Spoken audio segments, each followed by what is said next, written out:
Hey guys, today we're going to read The Legend of Papa Noel, a Cajun Christmas story, written by Terry Hoover and Laura Knorr. So, what if all them childrens in the cities call him Santa Claus? In the place called England, he's known as Father Christmas, and over yonder in France, he goes by Pierre Noel. Sure, he's got more names than you can shake a stick at, but in Cajun country, we call him Papa Noel. Do you want to hear a story about that little old man? I'm just about to tell you one.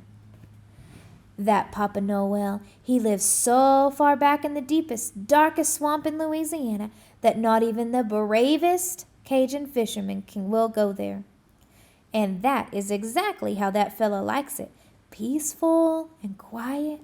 You know, he's got to think real hard when he's making his list and checking it twice. He's really got to use his noggin when he's carving all them little toys, pierrots, and baby dolls out of cypress knees. Then, when Christmas Eve finally gets here, he's got to count them things before he loads them up in his pierrot. But that Papa Noel, he don't get too lonely out there, 'cause he got all them 9 pet alligators to talk to, and they real smart, even talk back some. Now that Etne is a little too smart, and he talks back boo-coo. So Papa Noel spends all year long making them toys for the good little Cajun boys and girls, and on Christmas Eve he goes right down that Mississippi River to deliver them. But one Christmas Eve, while Papa Noel was stuffing them toys into his big burlap sack, he saw something he didn't like. My no, just look at that fog rolling in thicker than gravy on rice, he said as he throwed that bag into his pierrot.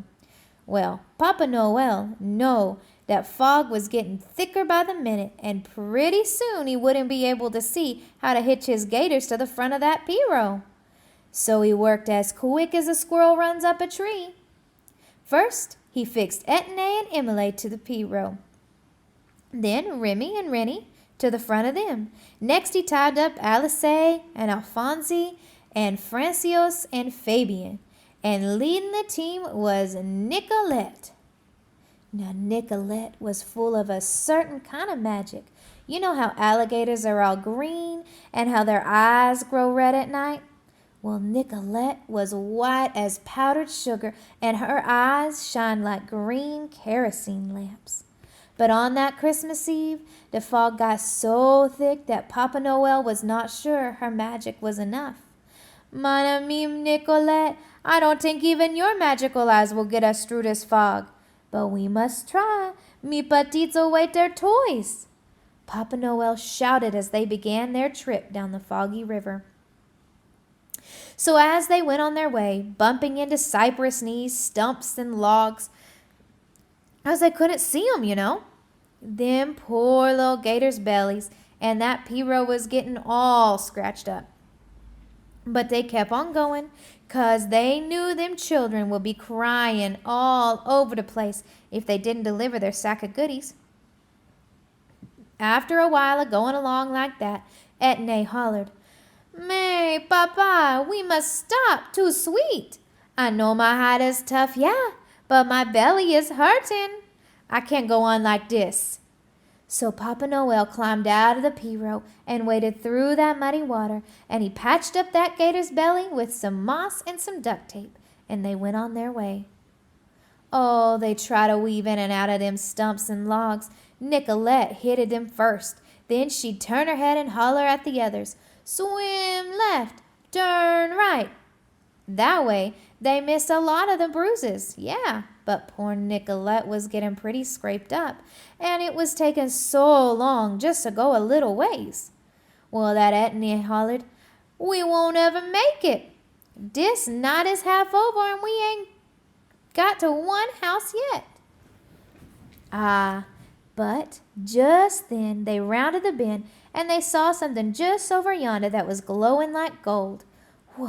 "What's that?" Etne hollered. Well, they didn't see what was causing the strange lights, but pretty soon they could make their way down the river just fine. That line shined right down through the muddy water, and it made it sparkle like it had some of them diamonds in it. Then quicker than a nutria rat runs from a gator, they made it to that spot. "My, look at that," Nicolette said. So all them alligators and Papa Noel too raised up them heads to see what they had done seen. You see, Cajuns is some kind of smart, yeah? When they see that fog rolling in, they knew Papa Noel would have trouble getting to their houses, and they knew they wouldn't be able to find their way to church for the Christmas service in all that thick stuff. So they put their noggins together and they figured out exactly what to do. Them mens went out and chopped down them some willow logs and gathered up some cane reeds. And they worked buku hours stacking the wood up, and by the time they finished, there was a string of bonfires all along that levee. Then them mens all got home, put on their Sunday clothes, and headed off to church, and them bonfires lighting the way. "Dem bonfires is halfway up the sky, and there must be 100 of 'em," Etne squealed. "I should have figured dem Cajuns would know what to do," Papa Noel said. "Now, we can see dem houses with no problem. But enough of this talk. We got some kind of work to do, yeah?" Then quicker than a snake shimmies down the river, they got themselves to the first Cajun house, and Papa Noel and his gators could see that the Réveillon feast was through 'cause the lanterns had done been snuffed out. So they started delivering all them toys to the good little Cajun boys and girls.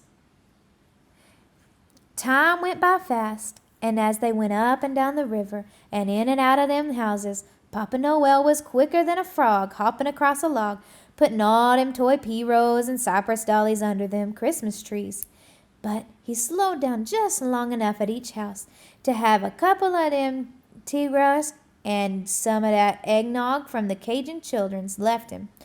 And he'd read all the letters they wrote too. Then, with their job all through, Papa Noel and his gators left the last house. And as they was going, Papa Noel hollered, "Joyeux Noel to all, and to y'all a good night."